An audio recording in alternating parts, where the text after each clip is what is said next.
আল্লাহকে পেতে হলে আমার কি কি করণীয়, খুব শর্ট করে আমি কয়েকটা পয়েন্টস আপনাদেরকে শেয়ার করছি। 1 নাম্বার, আল্লাহকে পেতে হলে অবশ্যই তার নবী মুহাম্মদ সাল্লাল্লাহু আলাইহি ওয়াসাল্লামকে অনুসরণ করতে হবে।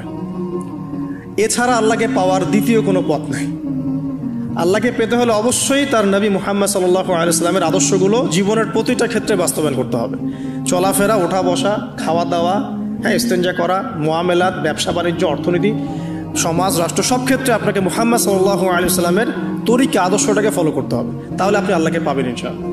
যে ব্যক্তি আল্লাহকে পেয়েছে সে দুনিয়াও পেয়েছে, আখিরাতও পেয়েছে। যে আল্লাহকে পায় নাই, দুনিয়াও বরবাদ, আখিরাতও বরবাদ। 1 নাম্বার তাহলে কি কাজ? আল্লাহ পাকের সর্বশেষ নবী মুহাম্মদ সাল্লাল্লাহু আলাইহি ওয়াসাল্লামকে অনুসরণ করা, তার আদর্শ মেনে চলা, 1 নাম্বার। 2 নাম্বার হচ্ছে 5 ওয়াক্ত নামাজ। আল্লাহকে পেতে হলে নামাজ লাগবে। নামাজ নাই, আল্লাহ নাই।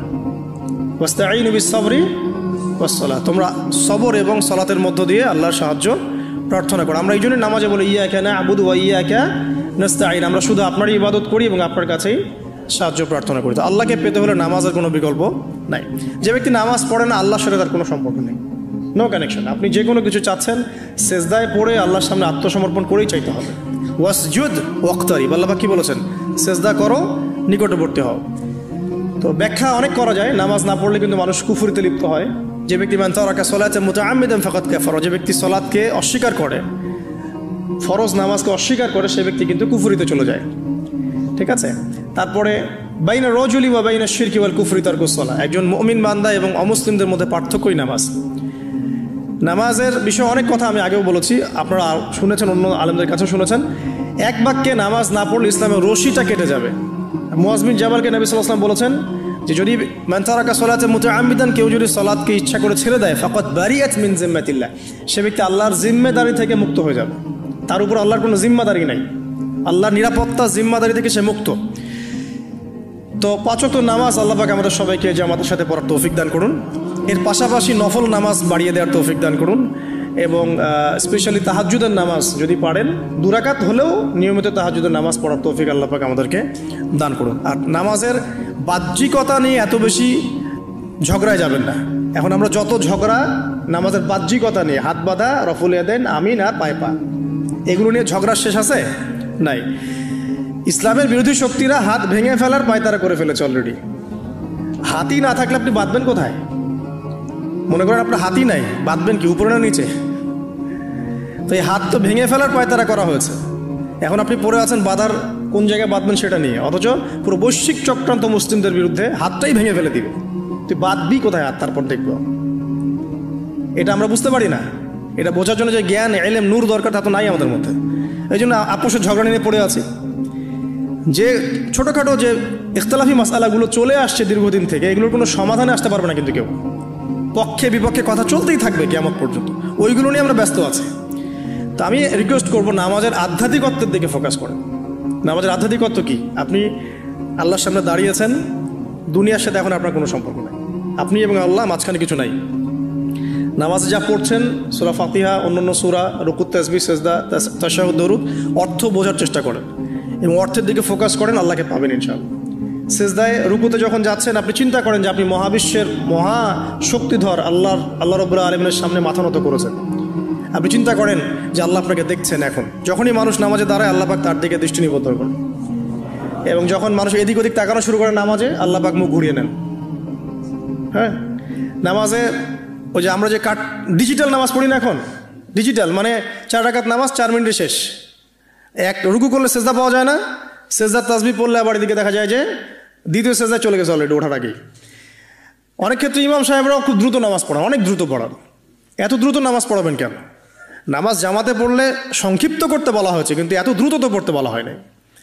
এখনও দেখবেন মক্কা মদিনায় গিয়ে নামাজ দেখবেন, মাশাআল্লাহ, নামাজটা তাদের মাশাআল্লাহ, এটার প্রশংসা না করলে হক আদায় হবে না। নামাজটা অসাধারণ, ধীর স্থিরভাবে ফজরের নামাজ 20 মিনিট, 15 মিনিট, 20 মিনিট পড়াচ্ছে নামাজ, রিল্যাক্স।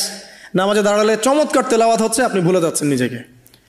তেলাওয়াত হবে চমৎকার, এবং সবচেয়ে ভালো যিনি তেলাওয়াত করতে পারেন তাকে নামাজে দিতে হবে। রিল্যাক্সে নামাজ পড়বে।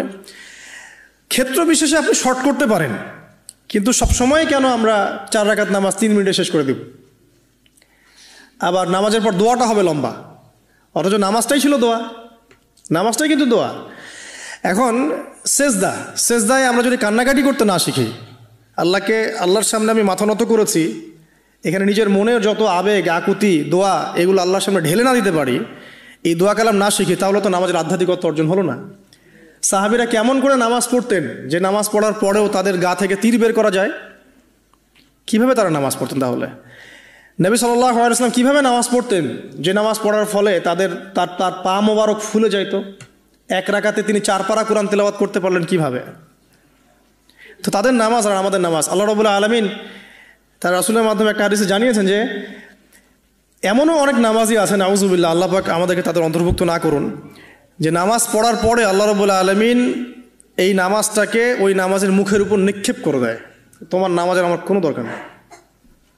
আল্লাহ পাক আমাদেরকে হেফাজত করুন।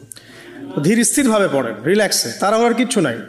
ওমা খালাকতুল জিন্না ওয়াল ইনসা ইল্লা লিয়াবুদুন, শুধুমাত্র আল্লাহর ইবাদত করার জন্যই তো পৃথিবীতে এসেছি। হোক না দোকানটা 5টা মিনিট পরে খুললে কি হবে? হ্যাঁ, জমিতে যান, জমিতে আধা ঘন্টা পরে গেলে কি হবে? যে আল্লাহ পাক আপনাকে বাঁচিয়ে রাখতে পারেন, সে আল্লাহ পাক আল্লাহর পথে সময় দিলে আপনাকে অফুরন্ত রিজিকও তো দিতে পারেন না? আপনি আল্লাহর হয়ে যান, বাকি সব আল্লাহ আপনার দায়িত্ব নিয়ে নেবেন ইনশাআল্লাহ। আপনি নিজে আল্লাহর হয়ে যান, আপনার সব কিছু দায়িত্ব কে নিয়ে নেবে? আল্লাহ নিয়ে নেবে। তো আল্লাহ পাক আমাদেরকে ধীর স্থিরভাবে আধ্যাত্মিকত্ব অর্জন করে নামাজ পড়ার তৌফিক দান করুন, আমিন। তো দেখুন, আল্লাহকে পাওয়ার সবচেয়ে সেরা মাধ্যম কি? নামাজ। তার আগে বলেছি নবী সাল্লাল্লাহু আলাইহি ওয়াসাল্লামের অনুসরণ। আল্লাহকে পাওয়ার তৃতীয় একটা মাধ্যম বলে দিই আমি, সওম বা রোজা রাখা। অল্প সময় গুটিয়ে নিচ্ছি, সওম বা রোজা রাখা। রোজা কেন আল্লাহকে পাওয়ার মাধ্যম জানেন? কারণ রোজা রাখা অবস্থায় আমরা কিন্তু গোপনে পানাহার করি না, করি? আমরা রোজা রেখেছি, গোপনে কিন্তু পানি খেতে পারি, কেউ দেখবে না। গোসল করছেন, আপনি পানি খেতে পারেন, কেউ দেখবে না। লুকিয়ে লুকিয়ে আপনি কিন্তু খাবার খেতে পারেন, কেউ দেখবে না, বাসায় কেউ নাই দেখার, কিন্তু আপনি খান না। আপনি সবর করেন, সহ্য করেন, একদম সূর্যাস্তের সময় গিয়ে আপনি ইফতার করেন। এই যে কাজটা আপনি কেন করেন? কারণ আপনি ফিল করেন যে আল্লাহ আপনাকে দেখছেন। কেউ আপনাকে দেখুক না দেখুক, আল্লাহ আপনাকে দেখছেন। এটাই হচ্ছে ইহসান, এটাই হচ্ছে আল্লাহ পাকের মারিফতকে উপলব্ধি করা। আল্লাহ রাসূল সাল্লাল্লাহু আলাইহি ওয়াসাল্লাম বলেছেন, ইহসান হচ্ছে আন তা'বুদাল্লাহা কাআন্নাকা তারাহ, তুমি এমনভাবে আল্লাহর ইবাদত করবে যেন তুমি আল্লাহকে দেখছো। ওয়া ইল্লাম তাকুন তারাহু ফাইন্নাহু ইয়ারাক, তুমি আল্লাহকে দেখতে না পারলেও বিশ্বাস করবে আল্লাহ তোমাকে দেখছেন। তো এটা রোজা রাখলে উপলব্ধি হয় না যে আল্লাহ আমাকে দেখছেন? এটা হচ্ছে আল্লাহকে পাওয়ার মাধ্যম। এই জন্য রমাজানের রোজা অবশ্যই রাখবো ইনশাআল্লাহ। পাশাপাশি এই যে সোমবার, বৃহস্পতিবার বা এই যে মাসের 3 দিন আইয়ামে বীজের সওম আছে, 13, 14, 15, আরাফার সওম, আশুরার সওম বা নফল সওম, এগুলো রাখার অভ্যাস করলে আল্লাহকে পাওয়া যাবে ইনশাআল্লাহ তাআলা। আল্লাহ পাক আমাদেরকে বেশি বেশি সওম রাখার তৌফিক দান করুন। এবং আমাকে, আপনাদের সবাইকে বিগত জীবনে আমরা যারা বিভিন্ন সময় সওম রাখি নাই বা রাখতে পারি নাই, বা বিভিন্ন সালাত পড়ি নাই, পড়তে পারি নাই, এগুলোকে হিসেব করে আদায় করার তৌফিক আল্লাহ পাক দান করুন, আমিন। 4 নম্বর একটা মাধ্যম বলে দিই আল্লাহকে পাওয়ার, সেটা হলো তিলাওয়াতে কোরআন। কোরআন তেলাওয়াত যে যত বেশি করবে, অর্থ উপলব্ধি করে পড়বে, সে আল্লাহ পাককে চাক্ষুষ পাবে ইনশাআল্লাহ। মানে আল্লাহ রাব্বুল আলামিন একটা চিঠি দিয়েছেন, মনে করেন আপনাকে, আপনার একজন, কথার কথা এক্সাম্পল দিচ্ছি, যে আপনার কোনো একজন বন্ধু আছে অনেক দূরের কোনো দেশে, তা আপনি তাকে দেখেনও নাই, আপনি তাকে চিনেনও, মানে আপনি তার চেহারা দেখেন নাই, তাকে চিনেন না, তার সাথে যোগাযোগের মাধ্যম হচ্ছে আপনার চিঠি বা মেসেজ, ঠিক আছে? এখন সে আপনাকে কিছু মেসেজ পাঠালো, এই মেসেজের মধ্যে সে কিছু ইনস্ট্রাকশন দিয়েছে যে এইগুলো করতে হবে, এগুলো করতে হবে, বা আপনার প্রতি ভালোবাসার ইজহার করছে।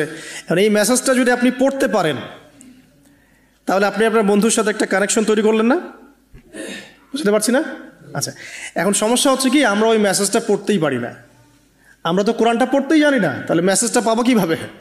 আর যারা পড়তে জানি সেই ভাষাটা বুঝি না। এখন ওই বন্ধু মনে করেন চিঠি লিখেছে বাংলা ভাষায়, আর আপনি বাংলা পড়তে জানেন না, তাহলে কি পারবেন উপলব্ধি করতে তার মনের ভাব, সেই বন্ধুর আবেগ, ভালোবাসা, প্রেম আপনি কি উপলব্ধি করতে পারবেন?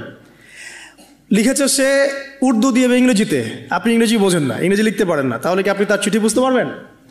এখন আমরা যেহেতু আরবি বুঝি না, এই কারণে কোরআনের মধ্যে কি বলেছেন আল্লাহ রাব্বুল আলামিন আমরা উপলব্ধি করতে পারছি না। আমি কি বুঝাতে পারছি? তো কোরআন শুধুমাত্র তিলাওয়াত করা যথেষ্ট নয়। তিলাওয়াত করলে আপনি প্রত্যেক হরফে 10 নেকি পাবেন, কোনো সমস্যা নাই, কিন্তু ওই মেসেজটাকে উপলব্ধি করতে হলে আপনার অর্থটা জানতে হবে। অর্থ জানলে পরে আপনি দেখবেন আল্লাহকে আপনি চাক্ষুষ সামনে পাচ্ছেন ইনশাআল্লাহ তাআলা। আপনি হতাশ হয়েছেন, হতাশা দূর করার জন্য সূরা আছে কোরআনে।